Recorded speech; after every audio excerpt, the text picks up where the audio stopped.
എൻ്റെ ദൈവമേ, ഞാൻ ഈ ഇസ്ലാമിക വിഷയങ്ങൾ വേണ്ട, കൈകാര്യം ചെയ്യണ്ട എന്ന് വിചാരിക്കും. കാരണം ഒരുപാട് പേരുടെ പ്രാക്ക് തട്ടുമല്ലോ, എന്ത് കാര്യം. ബട്ട് ഈ ഇസ്ലാമിൻ്റെ ഒരു സ്വഭാവം, അവർ ഹൈക്കോടതിയിൽ നിന്നും സുപ്രീം കോടതിയിൽ നിന്നും പുറത്തിറങ്ങുന്നില്ല. ബാക്കിയുള്ളൊരു കേസുണ്ട്, വേലി തർക്കമുണ്ട്, വസ്തു തർക്കമുണ്ട്, അങ്ങനെ പലവിധ കേസുകളൊക്കെ ഉണ്ട്. ബട്ട് ഇവരുടെ കേസുകൾ ഒരു പ്രത്യേക ടൈപ്പാണ്. അതുകൊണ്ട് പലപ്പോഴും അവരുടെ കേസുകളിൽ ലാൻഡ്മാർക്ക് ജഡ്ജ്മെൻറ്റ് വരും. ഇപ്പോൾ നമുക്കൊരു പൊതുധാരണയുണ്ടല്ലോ, മുസ്ലിങ്ങളിലെ പുരുഷന്മാർക്ക് 4 കല്യാണം കഴിക്കാമല്ലോ. Everybody enjoys that. ആ സ്റ്റാറ്റസ് കേരളത്തിൽ ഇപ്പോൾ 4 കല്യാണം കഴിക്കുന്ന അപൂർവം ആരെങ്കിലും കാണും. ഏറിയാൽ 2 കഴിച്ചു എന്ന് വരും, അതിനപ്പുറത്തേക്കൊന്നും ആരും പോകാറില്ല. നമ്മളുടെ മാമുക്കോയോട് മനോരമ ജോണി ലൂക്കോസ് ചോദിച്ചു നേരെ ചൊവ്വയിൽ, 4 കല്യാണം കഴിക്കാമല്ലോ മുസ്ലിങ്ങൾക്ക്. അപ്പോൾ മാമുക്കോയ പറഞ്ഞു, ഒരെണ്ണത്തെ കൊണ്ട് നടക്കുന്ന ബേജാറ് എനിക്കറിയാം, പിന്നെയാണ് 4 എന്ന് ചോദിച്ചു. അപ്പോൾ അതുകൊണ്ട് ആ ദുരിതത്തിന് അധികാരം പോകാറില്ല. ബട്ട് ആ ഫെസിലിറ്റി അവർക്ക് വേണം. 4 കല്യാണം വേണ്ട, ഹിന്ദുക്കളെയും ക്രിസ്ത്യാനികളും പോലെ ഒരു കല്യാണം, ഒന്നിൽ കൂടുതലാണെങ്കിൽ അത് നിയമവിരുദ്ധമാണ് എന്ന് ബേസിക്കലി യൂണിഫോം സിവിൽ കോഡ്. അതൊന്നും പറ്റില്ല. ആവശ്യം വന്നാൽ എനിക്കൊരു കല്യാണം കൂടെ കഴിക്കണം, ആവശ്യം വന്നാൽ 2ാമത് 3ാമത് 4ാമത്, ഇത്രയൊക്കെ എനിക്ക് വേണം.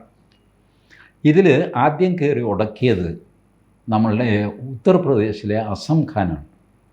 അസം ഖാൻ എന്ന് പറഞ്ഞാൽ അറിയാമല്ലോ, നമ്മുടെ അബ്ദുൽ നാസർ മദനിയുടെ ചേട്ടനാണ് ഉത്തർപ്രദേശിൽ. അങ്ങനത്തെ മനുഷ്യനാണ്.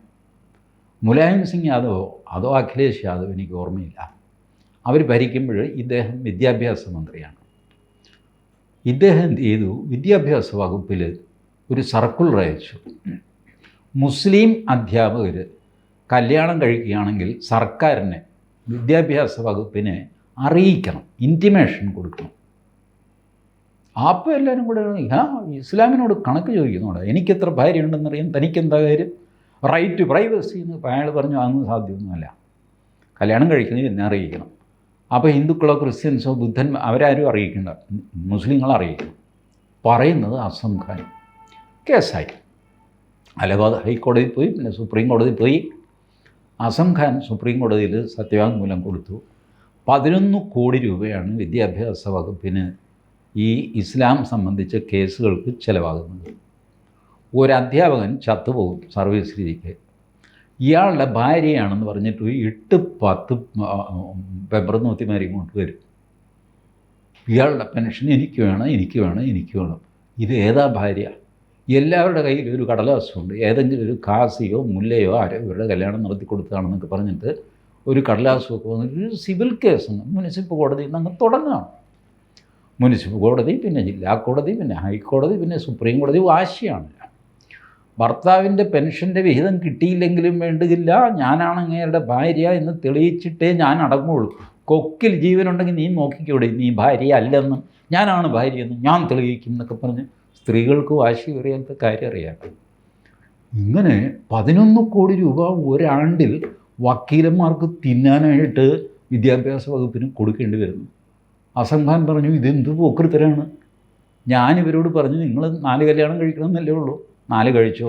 ഓരോന്ന് കഴിക്കുമ്പോഴും വിദ്യാഭ്യാസ വകുപ്പിൽ അറിയിക്കണം.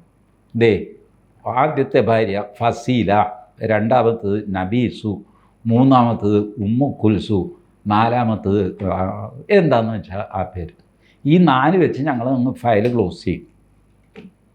ഇങ്ങനെ ചത്തുപോയി കഴിഞ്ഞാൽ ഈ 4 പേർക്ക് തുല്യമായിട്ട് പെൻഷൻ വീതിച്ചു കൊടുത്ത് സലാം പറയും. അതിനുശേഷം വരുന്ന ഒരു ക്ലെയിമും ഞങ്ങൾ എൻ്റർടൈൻ ചെയ്യില്ല. അല്ലെങ്കിൽ ജീവനോടെ ഉള്ളപ്പോൾ തന്നെ ഇയാൾ പറയണം, ഞാൻ നബീസയെ മൊഴി ചൊല്ലി ഫസീലയെ കെട്ടി എന്ന് പറഞ്ഞ് വീണ്ടും ഇയാളെ കെട്ടിയെടുക്കണം. അങ്ങനെയാണ് ഞങ്ങൾ ചെയ്യുക. അതല്ലാതെ ഈ ചത്ത് കഴിഞ്ഞുള്ള വഴക്കിന് ഞങ്ങളില്ല. സുപ്രീം കോടതി അത് സമ്മതിച്ചു. ഫെയ്ത്ത് ആൻഡ് പ്രാക്ടീസ് എന്നൊരു ചാപ്റ്റർ തന്നെ എഴുതി സുപ്രീം കോടതി പറഞ്ഞു, ഇതൊക്കെ നിങ്ങളുടെ ഫെയ്ത്തിൻ്റെ ആണെന്ന് നിങ്ങൾ ആർഗ്യൂ ചെയ്യുന്നു. ശരി, you can have any faith. നിങ്ങൾക്ക് നിങ്ങളുടെ മനസ്സിൽ എന്ത് വിശ്വാസം വേണമെങ്കിലും കൊണ്ടു നടക്കാം.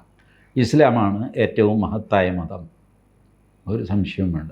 മുഹമ്മദ് അവസാനത്തെ പ്രവാചകൻ ആയിക്കോട്ടെ, മുസ്ലിങ്ങളല്ലാത്ത എല്ലാവരെയും കാണുന്നിടത്ത് വെച്ച് കൊല്ലണം, ആയിക്കോട്ടെ.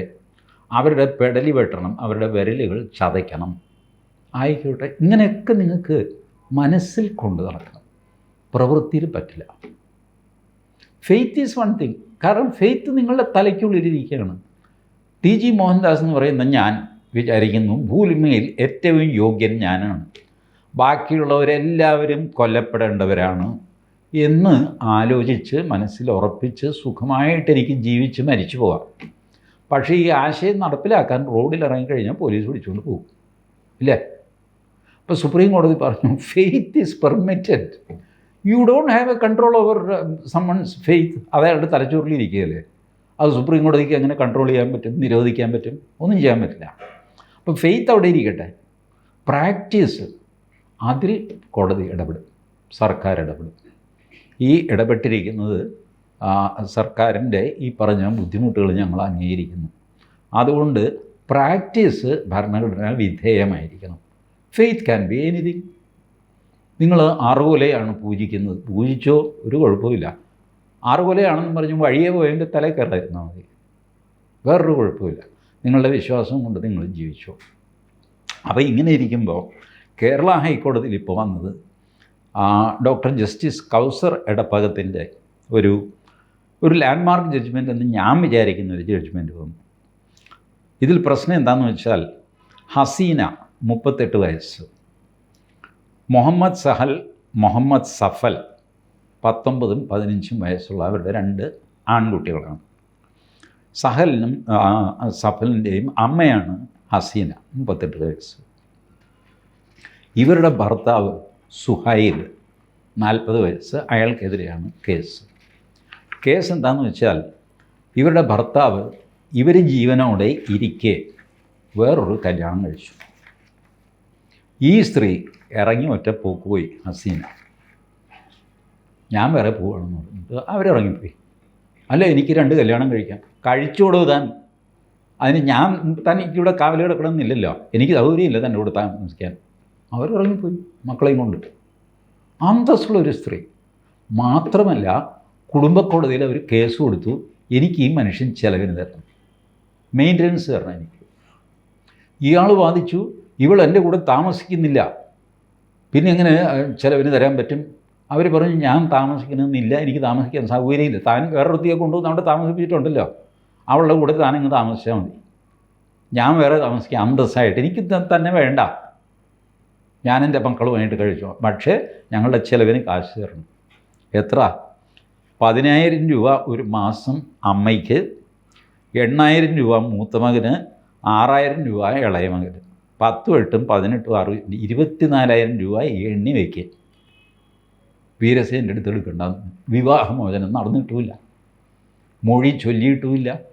ഡിസ്പ്യൂട്ട് ഇവർ കുടുംബക്കോടതിയിൽ റേസ് ചെയ്ത സ്ഥിതിക്ക് പിന്നെ കയറി മൊഴി ചൊല്ലാനും പറ്റില്ല. ഇത് ഇങ്ങനെ മാറി താമസിക്കാമോ എന്ന് ചോദിച്ചാൽ സുപ്രീം കോടതി 10,000 തവണ പറഞ്ഞിട്ടുണ്ട്.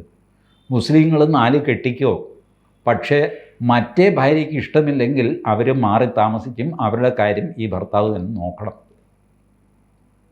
കാരണം അതൊരു ക്രൂവൽറ്റിയാണ് നിങ്ങൾ ചെയ്യുന്നത്. 4 marriages R permitted, but it is A cruelty. ഈ ക്രൂവൽറ്റി ചൂണ്ടിക്കാണിച്ചിട്ട് ആ സ്ത്രീക്ക് ആ വീട്ടിൽ നിന്ന് ഇറങ്ങിപ്പോകാനുള്ള അവകാശമുണ്ട്.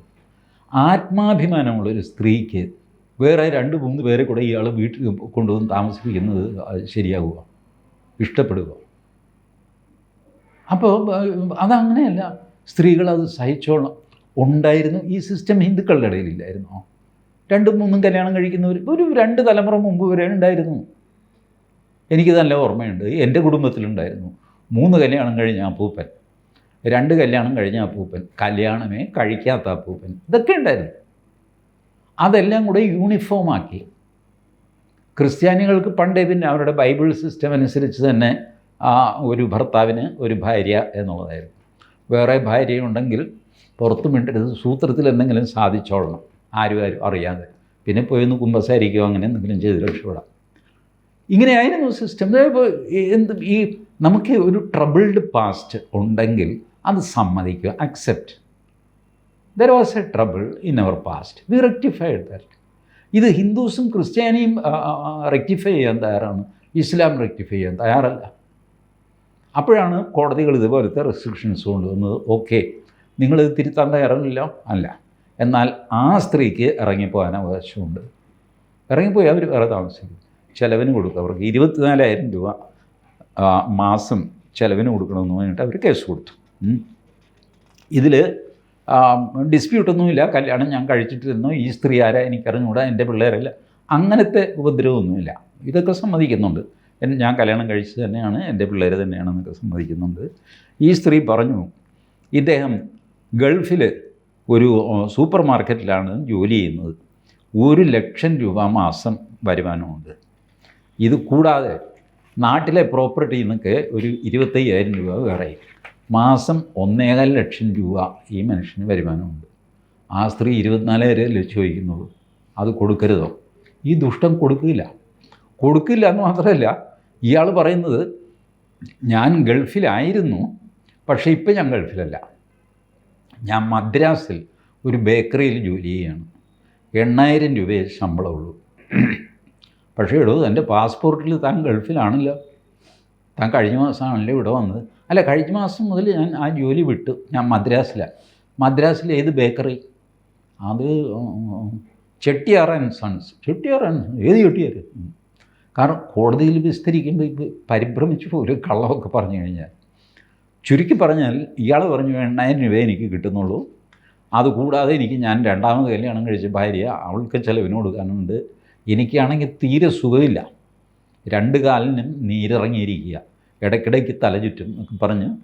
എന്നാൽ ഇതിനെന്തെങ്കിലും മെഡിക്കൽ സർട്ടിഫിക്കറ്റ് സംഗതിയൊക്കെ ഉണ്ട്. ഈ ലോവർ കോർട്ടിലെ സകല കാര്യത്തിന് നിങ്ങൾക്ക് തെളിവ് വേണം. ഹൈക്കോടതിയിൽ റിട്ട് പെറ്റീഷൻസിലൊക്കെയാണ് വലിയ തെളിവൊന്നും ഇല്ലെങ്കിൽ പോലും ഒരു പ്രിൻസിപ്പിൾ വെച്ചിട്ട് പോകുന്ന കാര്യമാണ് public interest litigation. But private litigation അങ്ങനെയല്ല. You have to prove everything. എനിക്ക് 8,000 രൂപ ശമ്പളമുള്ളൂ എന്ന് പറഞ്ഞാൽ പേസിലിപ്പോ അതോ ഇതോ അതിനൊന്നുമില്ല, സാക്ഷിയോ അല്ലെങ്കിൽ ഈ പറഞ്ഞ ചെട്ടിയാരെ വിളിച്ചുകൊണ്ട് കൂട്ടിക്കയറ്റിയിട്ട് വിസ്തരിച്ച് 8,000 രൂപയാണ് ഞാൻ കൊടുക്കാനുള്ളതെന്ന് അങ്ങനെ പറയുകയൊക്കെ ചെയ്യണം. ഇതാണ് ലോവർ കോർട്ടിലെ പ്രൊസീജിയർ. അപ്പോൾ അങ്ങനെ വന്നു കഴിഞ്ഞപ്പോൾ കോടതി പറഞ്ഞു, ഇദ്ദേഹം ഈ പറയുന്നതിന് വലിയ കാര്യമൊന്നുമില്ല, ഒരു തെളിവും അദ്ദേഹത്തിന് ഹാജരാക്കാനില്ല, അതുകൊണ്ട് 1,15 ലക്ഷം രൂപ മാസ വരുമാനം ഉണ്ട് എന്ന് തെളിയിച്ചു. അപ്പോൾ ഇയാൾ എന്ത് ചെയ്തു? The respondent has taken yet another contention that first petitioner left his company, refused to live with him without any sufficient reason, hence not entitled to maintenance. Sufficient reason ഇല്ലാതെ ഇവളെന്നെ ഇട്ടിട്ട് പോയി വേറെ താമസിക്കുകയാണ്, അതുകൊണ്ട് എനിക്ക് 1,15 ലക്ഷം രൂപ വരുമാനം ഉണ്ടെങ്കിൽ പോലും 10 പൈസയ്ക്കുള്ള അർഹത ഈ സ്ത്രീക്കില്ല എന്ന് പറഞ്ഞു. ഹസീനെ വിട്ടില്ല. ഹസീനയുടെ വക്കീലും ആർഗ്യൂ ചെയ്തു. എന്നിട്ട് ജസ്റ്റിസ് ഡോക്ടർ കൗസർ ഇടപ്പകത്ത് എഴുതുകയാണ്, the Muslim personal law though permits the husband to contract a second marriage during the subsistence of the first marriage in exceptional circumstances. Muslim personal ലോയിൽ എക്സെപ്ഷണൽ സർക്കംസ്റ്റാൻസസിൽ നിങ്ങൾക്ക് വേറെ വിവാഹം കഴിക്കാം എന്നാണ് പറഞ്ഞിരിക്കുന്നത്. Specifically mandates that the husband is bound to treat both wifes equally and equitably. ഈ ഇക്വാളിറ്റിയും ഇക്വിറ്റിയും തമ്മിലൊരു വ്യത്യാസമുണ്ട്. ഇക്വാലിറ്റി എന്ന് പറഞ്ഞു കഴിഞ്ഞാൽ, ഇപ്പോൾ ഒരു 10 അടി പൊക്കമുള്ള മതിൽ, 6 അടി പൊക്കമുള്ള ഒരു മനുഷ്യൻ, 5 അടി പൊക്കമുള്ള ഒരു മനുഷ്യൻ, 2 പേർക്കും നമ്മൾ 5 അടി വീതം പൊക്കമുള്ള ഓരോ സ്റ്റൂള് കൊടുക്കുന്നു. തുല്യതയാണ്. 5 അടി പൊക്കമുള്ള സ്റ്റൂൾ ഇയാൾക്കും, 5 അടി പൊക്കമുള്ള സ്റ്റൂൾ അയാൾക്ക് സംഭവിക്കുന്നത് എന്താ? 5 5 10 അടി പൊക്കത്തിലേ അയാൾ എത്തിയിട്ടുള്ളൂ, അതായത് മതിലിൻ്റെ ഒരു പൊക്കത്തിലേ എത്തിയിട്ടുള്ളൂ. ഇയാൾക്ക് സംഭവിക്കുന്നതോ 6 5 11 അടി പൊക്കമായി. അപ്പം മതിലിനപ്പുറം ഇയാൾക്ക് കാണാം, മറ്റേയാൾക്ക് അപ്പോഴും കാണാൻ പറ്റില്ല. തുല്യത വരുത്തി നിങ്ങൾ 2 പേർക്കും 5 അടി വെച്ച് കൊടുത്തു. ഇൻഹറൻ്റ് അഡ്വാൻറ്റേജ് ഒരാൾക്കുണ്ട്, 6 അടി പൊക്കമുണ്ട് അയാൾക്ക്. അപ്പോൾ അയാൾക്ക് 4 അടി പൊക്കമുള്ള സ്റ്റൂളും മറ്റേ ആൾക്ക് 5 അടി പൊക്കമുള്ള സ്റ്റൂളും കൊടുക്കുന്നതാണ് ഇക്വിറ്റി. മറ്റത് ഇക്വാലിറ്റിയാണ്. അപ്പോൾ ഇക്വാലിറ്റിയിൽ നിന്ന് ഇക്വിറ്റി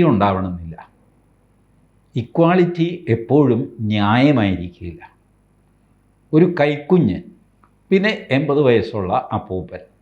ഇവർക്ക് രണ്ടുപേർക്കും ഒരേ ജാതി കസേര കൊടുത്താൽ എങ്ങനെ ഇരിക്കും? കൈക്കുഞ്ഞ് ആ കസേരയിൽ നിന്ന് താഴെ വീഴും, അപ്പൂപ്പനും താഴെ വീഴും, രണ്ടും താഴെ വീഴും അല്ലേ? ഇപ്പം നല്ല കൈ ബലമൊക്കെ ഉള്ളതാണെങ്കിൽ 90 വയസ്സുള്ള അപ്പൂപ്പൻ ചിലപ്പോൾ നമ്മൾ പിടിച്ചൊക്കെ ഇരുത്തി കഴിഞ്ഞ് കഴിഞ്ഞാൽ വിറച്ചൊക്കെ പുള്ളി അതിലിങ്ങനെ ഇരുന്നു വരും. കൈക്കുഞ്ഞ് ഇപ്പോൾ അതിൽ ഇരുത്തുന്നതിന് മുമ്പേ ഒന്നും പറഞ്ഞ് താഴെ വീഴും. ഇക്വാളിറ്റിയാണ്, രണ്ടുപേർക്കും ഒരേ കസേര കൊടുത്തിരിക്കുന്നത്, ഈക്വൽ. ഇക്വിറ്റി എന്ന് പറഞ്ഞു കഴിഞ്ഞാൽ ഈ കൈക്കുഞ്ഞിന് തൊട്ടിൽ കൊടുക്കുകയും അപ്പൂപ്പന് ഒരു ചാരുകസേര കൊടുക്കുകയും ചെയ്യുന്നതാണ് ഇക്വിറ്റി. അപ്പോൾ ഇങ്ങനെ ഇക്വിറ്റബിളായും ഈക്വലിയും രണ്ട് രീതിയിലും നിങ്ങൾക്ക് ഭാര്യമാരെ തുല്യരായിട്ട് കണ്ടാൽ മാത്രമേ നിങ്ങൾക്ക് ഈ കല്യാണം ജസ്റ്റിഫൈ ചെയ്യാൻ സാധിക്കുകയുള്ളൂ. A Muslim wife who resides separately from her husband on his contracting a second marriage is not disentitled from claiming her statutory right of maintenance under CRPC or BNSS. ഇത് ബദറുദ്ദീൻ ഐഷ ബേഗം എന്ന് പറഞ്ഞിട്ട് 1957 സുപ്രീം കോടതി സെറ്റിൽ ചെയ്തതാണ്. ഞാൻ മുസ്ലിങ്ങളിലെ പുരുഷന്മാർക്കും സ്ത്രീകൾക്കും വേണ്ടി അറിവിന് വേണ്ടി പറയുകയാണ്. 1957 തന്നെ സുപ്രീം കോടതി സെറ്റിൽ ചെയ്ത ഒരു കാര്യമാണ്. രണ്ടാം ഭാര്യ എപ്പോഴാണോ വീട്ടിലേക്ക് കാലുകുത്തുന്നത് ആ നിമിഷം നിങ്ങൾക്ക് ആ വീട്ടിൽ നിന്ന് ഇറങ്ങിപ്പോവാം. എന്നിട്ട് ഈ കൊഞ്ഞാണനോട് മെയിൻ്റനൻസും ചോദിക്കാം. വിവാഹമോചിതയാണോ അല്ലയോ എന്നുള്ളത് വിഷയമല്ല. ഞാനിവിടുന്ന് പോവുകയാണ്, താൻ എന്താണെന്ന് വെച്ചാൽ ചെയ്തു, എൻ്റെ കാശിങ് മര്യാദയ്ക്ക് വീട്ടിലെത്തിക്കണമെന്ന് പറയുക മാസം തോറും. You can do that. മുസ്ലിം പുരുഷന്മാരും വല്ലാതെ അങ്ങ് നെകളിക്കരുത്. നിയമം ഇങ്ങനെയാണ്. അനാവശ്യമായിട്ട് സ്ത്രീകളെ ദ്രോഹിക്കരുത്. മുസ്ലിം സ്ത്രീകളെ വല്ലാതെ കഴിഞ്ഞ ദിവസം എനിക്ക് വലിയ സങ്കടം തോന്നി. ആ വി പി സുഹറ അവിടെ ജന്തർ മന്ദിറിൽ ഒറ്റയ്ക്ക് സത്യാഗ്രഹം നടക്കുന്നു. ഒറ്റയ്ക്ക് എത്ര കാലമായി അവരുടെ കേസും അവരുടെ അവകാശമൊക്കെ ഒന്നും കിട്ടാതെ അവരുടെ കേസ് ഇപ്പോൾ സുപ്രീം കോടതിയിൽ കിടക്കുക. 8 വർഷം ഹൈക്കോടതിയിൽ അവരുടെ കേസ് പോസ്റ്റ് ചെയ്ത് പോയിക്കൊണ്ടിരിക്കുന്നു. 8 വർഷം കഴിഞ്ഞപ്പോൾ ഹൈക്കോടതി പറഞ്ഞു ഈ കേസിൽ ഇടപെടാൻ പറ്റില്ല. എന്നാൽ പിന്നെ 8 വർഷം മുമ്പേ പറയരുതോ? ആ പാവത്തെ ഇട്ട് ദ്രോഹിക്കുന്നു. അപ്പോൾ അങ്ങനെ കോടതി പറഞ്ഞു ഇവർക്ക് ഇറങ്ങിപ്പോകാൻ അവകാശമുണ്ട്. ഇറങ്ങിപ്പോയി എന്ന് വിചാരിച്ചിട്ട് മെയിൻ്റനൻസിന് അവകാശമില്ല എന്ന് പറയാൻ പറ്റില്ല. മെയിൻ്റനൻസിനും അവകാശമുണ്ട്. ബട്ട് കോടതി പറഞ്ഞു ഒരു കാര്യം ചെയ്യാം, maintenance is enhance to 8,000 to the petitioner and 3,000 each to petitioner 2 and 3. പിള്ളേർക്ക് 2 പേർക്കും 3,000 രൂപ വെച്ച് 6,000 രൂപ, അമ്മയ്ക്ക് 8,000 രൂപ. അപ്പോൾ 8 6 14,000 രൂപ ഒരു മാസം കൊടുക്കുക. അവർ ചോദിച്ച് 24 14,000 കൊടുക്കുക എന്ന് പറഞ്ഞിട്ട് ജസ്റ്റിസ് ഡോക്ടർ കൗസർ എടപ്പകത്ത് കേസ് ഡിസ്പോസ് ചെയ്തു. ഈ കേസ് പലരും ശ്രദ്ധിക്കാതെ പോയി കാണുമെന്ന് എനിക്കറിയാം. മാധ്യമങ്ങൾ റിപ്പോർട്ട് ചെയ്യുകയുമില്ല.